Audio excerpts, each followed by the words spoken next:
اور حضرت ابو ہریرہ رضی اللہ تعالیٰ عنہ کی ایک روایت میں رسول کریم صلی اللہ علیہ وسلم کا یہ ارشاد منقول ہے کہ سورہ بقرہ میں ایک آیت ہے جو سیدۃ آیات القرآن ہے، یعنی قرآن کریم کی آیات کی سردار ہے، اور اس میں یہ بھی مذکور ہے کہ جس گھر میں وہ پڑھی جائے شیطان اس سے نکل جاتا ہے۔ اور سنن نسائی کی ایک روایت میں ہے کہ رسول اللہ صلی اللہ علیہ وسلم نے ارشاد فرمایا کہ جو شخص ہر نماز فرض کے بعد آیت الکرسی پڑھا کرے تو اس کو جنت میں داخل ہونے کے لیے موت کے سوا کوئی چیز مانع نہیں ہوگی، یعنی موت کے بعد فوراً وہ جنت کے آثار اور راحت و آرام کا مشاہدہ کرنے لگے گا۔ تو اس آیت کریمہ میں پہلے اللہ تبارک و تعالیٰ نے فرمایا کہ اللہ لا الہ الا ہو، اللہ وہ ہے جس کے سوا کوئی معبود نہیں۔ یہ ہے توحید کا وہ کلمہ جو عقیدہ توحید کی بنیاد ہے کہ اللہ تعالیٰ کے سوا کوئی معبود نہیں، کوئی عبادت کے لائق نہیں۔ پھر کچھ صفتیں اللہ تعالیٰ نے اپنی ذکر فرمائی ہے۔ تو پہلی صفت ذکر فرمائی کہ الحی، وہ زندہ ہے، اور مراد یہ کہ سدا زندہ ہے، یعنی اور جتنی لوگوں کو، انسانوں کو، جانوروں کو، جنات کو، ملائکہ کو، جس کو بھی کوئی زندگی حاصل ہے، وہ زندگی ہمیشہ کے لیے نہیں ہے، ایک نہ ایک وقت اس کو موت آنی ہے۔ اور کوئی مخلوق ایسی نہیں ہے جس کو کسی نہ کسی وقت موت نہ آنی ہو، لیکن اللہ تبارک و تعالیٰ کی ذات ایسی ہے جو ازل سے ہمیشہ سے زندہ ہے اور ہمیشہ زندہ رہے گی۔ تو حی کی صفت یعنی زندگی کی صفت سب سے زیادہ واضح اور صحیح معنی میں زندگی کا مظہر وہ اللہ تبارک و تعالیٰ کی ذات اقدس ہے، اور اس کے سوا کوئی بھی حقیقت میں سدا زندہ کہلانے کے لائق نہیں۔ دوسری صفت جو ذکر فرمائی وہ القیوم۔ القیوم کا ترجمہ ہم نے کیا کہ جو کائنات کو سنبھالے ہوئے ہے، اور اصل میں یہ لفظ جو ہے یہ نکلا ہے قیام سے، اور قائم کہتے ہیں کھڑے ہونے والے کو، اور قیوم اور قیام اسی کے مبالغے کا صیغہ ہے، اور ان کے معنی ہے جو خود بھی قائم رہے اور خود قائم رہ کر دوسروں کو قائم رکھے اور دوسروں کو سنبھالے رکھے۔ تو جب اللہ تبارک و تعالیٰ کے لیے لفظ قیوم استعمال کیا جاتا ہے تو یہ اس کے معنی یہ ہے کہ یہ اللہ تعالیٰ کی وہ خاص صفت ہے جس میں کوئی مخلوق شریک نہیں ہو سکتی، کیونکہ جو چیزیں خود اپنے وجود اور بقا میں کسی دوسرے کی محتاج ہوں وہ کسی دوسری چیز کو کیا سنبھال سکتی ہیں۔ لہذا کائنات کو سنبھالنے والے کی ذات تو صرف اللہ تبارک و تعالیٰ کی ہے، اور کوئی دنیا میں یا کائنات میں کوئی اور مخلوق، کوئی اور چیز ایسی نہیں ہو سکتی جو دوسری کائنات کی چیزوں کو سنبھالے۔ وہ تو خود اپنے آپ کو سنبھالنے کے لیے محتاج ہے، اللہ تعالیٰ کے حکم کی محتاج ہے، لہذا کوئی دوسری ذات قیوم نہیں ہو سکتی۔ اور یہی وجہ ہے کہ چونکہ یہ اللہ تبارک و تعالیٰ کی مخصوص صفت ہے جو کسی اور کے لیے استعمال نہیں ہو سکتی، اس لیے کسی انسان کو قیوم کہنا جائز نہیں۔ یہ جو ہمارے ہاں رواج چل پڑا ہے کہ جن لوگوں کا نام عبد القیوم ہوتا ہے ان کو عبد القیوم کے بجائے بگاڑ کے صرف قیوم بولتے ہیں، ایسا کہنا گناہ ہے، کیونکہ قیوم آپ کسی انسان کو قیوم کہہ کر بلا رہے ہیں تو گویا اس کو اللہ تعالیٰ کی مخصوص صفت اس کی طرف منسوب کر رہے ہیں، اور اسی کا نام شرک ہے۔ اگرچہ یہ چونکہ بے خیالی میں ہوتا ہے اس لیے ہم اس کے اوپر کفر اور شرک کا فتویٰ نہیں لگائیں گے، لیکن اس طرح کرنا جو شرک کی علامت ہے، ایسا کوئی عمل کرنا جو شرک کا مظہر ہو، یہ کسی طرح بھی جائز نہیں ہے۔ ہمارے ہاں جو رواج پڑ گیا ہے عبد القیوم کو قیوم کہہ کر بلانے کا، عبد الرحمن کو رحمان کہہ کر بلانے کا، عبد الرزاق کو رزاق کہہ کر بلانے کا، یہ بہت ہی غلط طریقہ ہے، اور اس میں اللہ بچائے شرک کا اندیشہ ہے، لہذا اس سے ہمیشہ پرہیز کرنا چاہیے۔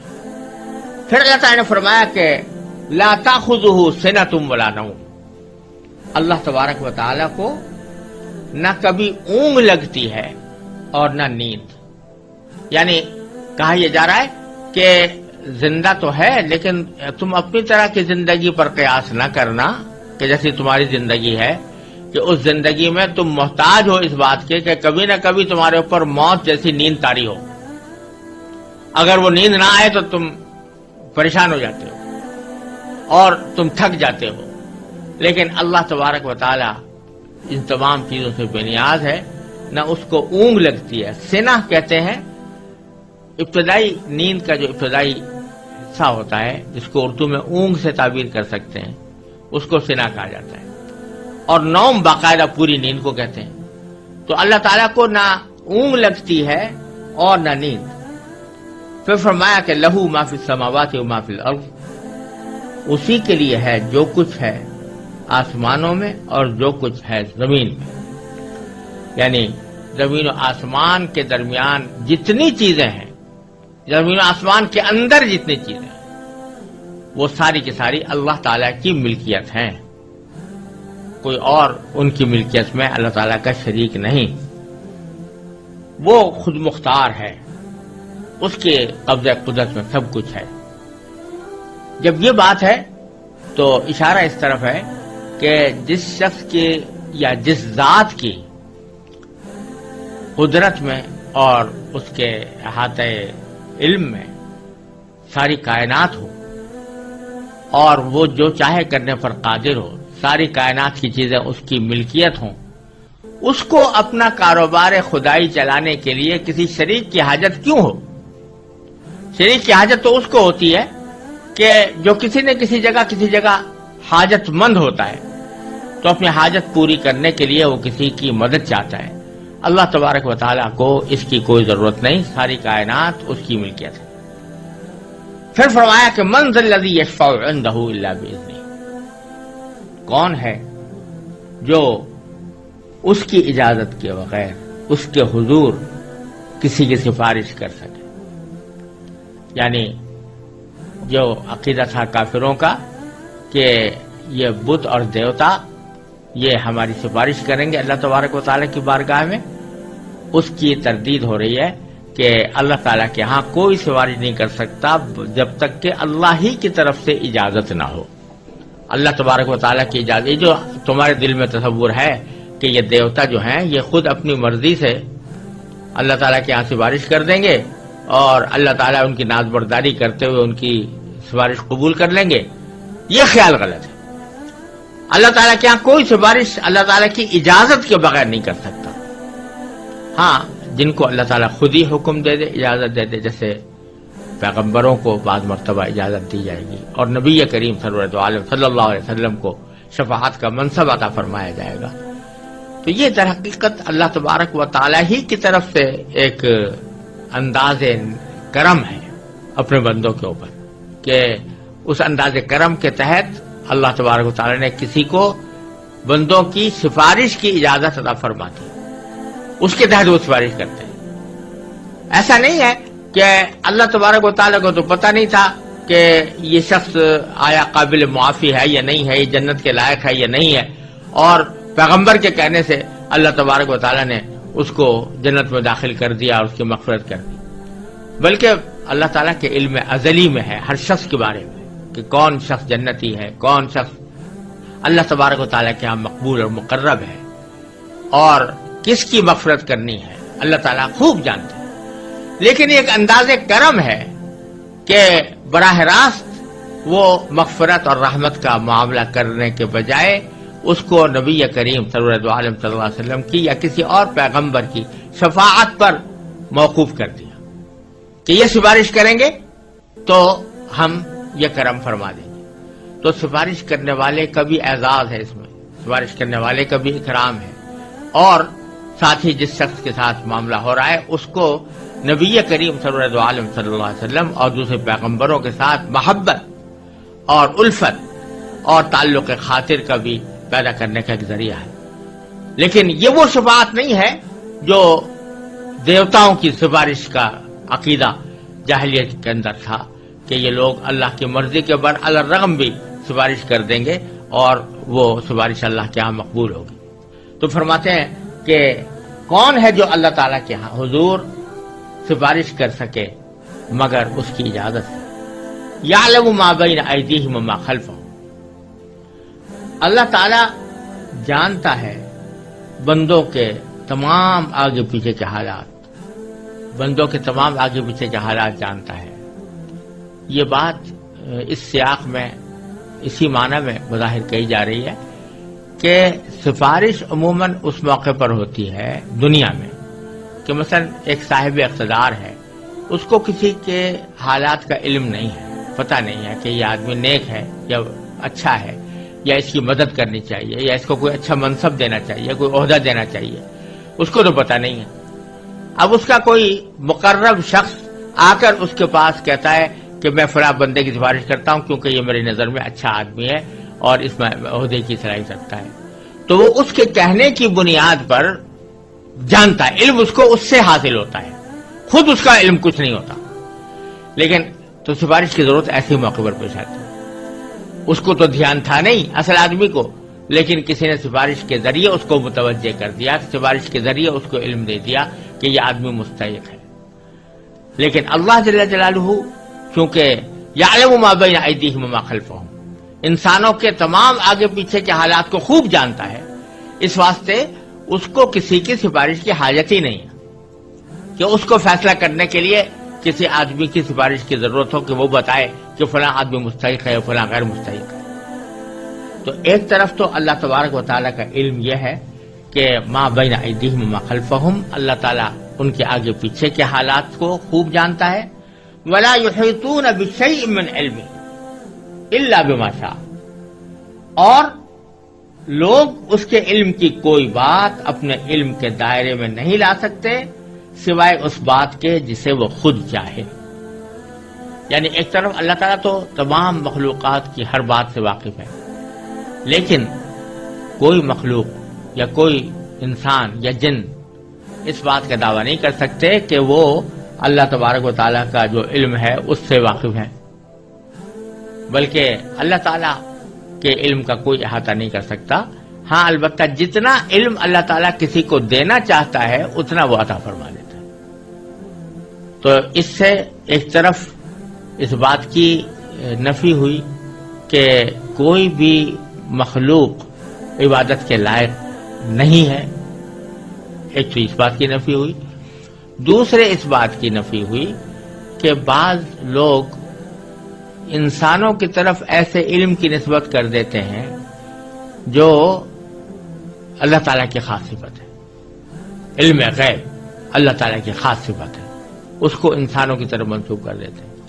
تو اللہ تعالیٰ فرماتے ہیں کہ یہ علم غیب کسی کو نہیں ہو سکتا، کوئی مخلوق اللہ تعالیٰ کے علم کا احاطہ نہیں کر سکتی الا بما شاء.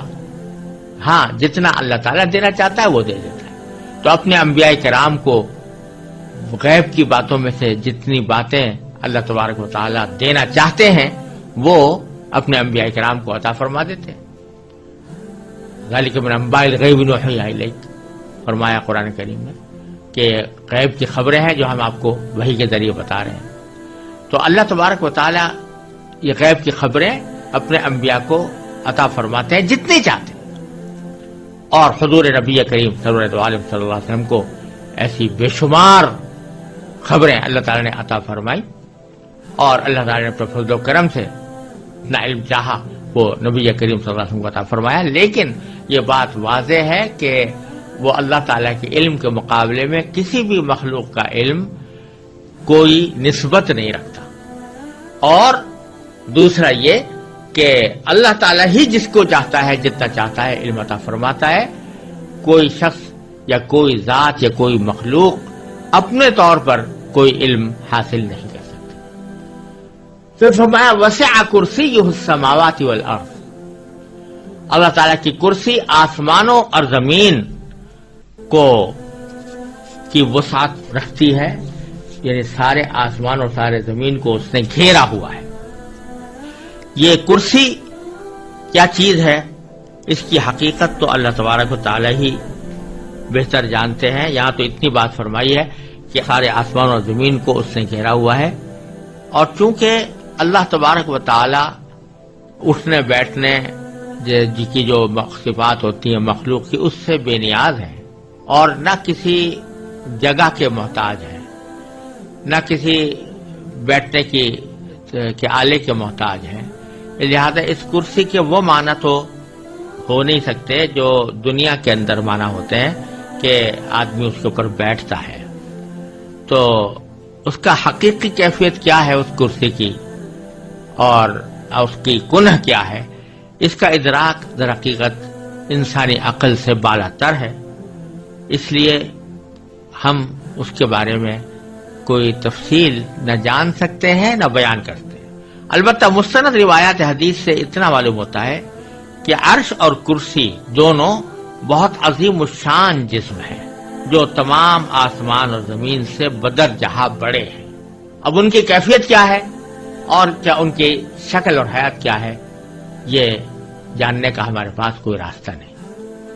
بعض حضرات نے یہاں کرسی سے مراد باری تعالیٰ کا اقتدار بھی لیا ہے، اور مراد یہ ہے کہ اس کا اقتدار تمام آسمان اور زمین کو محیط ہے، اس کو اپنی وسعت میں لیے ہوئے ہے.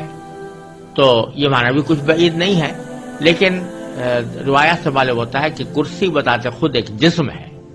جس طرح عرش ایک جسم ہے، اسی طرح کرسی بھی ایک جسم ہے، اور اس کی کیفیت اللہ تعالیٰ ہی بہتر جانتے ہیں.